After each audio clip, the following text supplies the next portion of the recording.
இப்படி வா. கொடைக்கானல் வரைக்கும் போயிட்டு சாகசம் பண்ணிட்டு வந்திருக்கீங்கல்ல, அப்போ உங்களுக்கு இதெல்லாம் ரிஸ்கா தெரியாது மேடம்.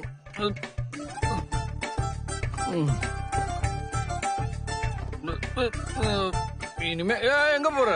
இங்கதான் இருக்கேன், கதவை மூடுறேன். Okay okay.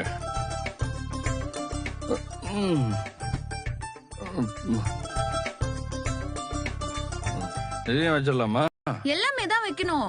ஆமாடா. இனிமே எங்கேயாவது அப்படி இப்படின்னு கிளம்பு. அதுக்கப்புறம் இருக்கணும்.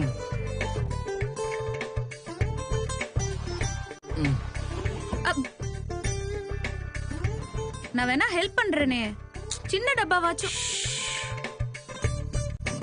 அமைதியா இருக்கணும். சரி பண்ணுங்க.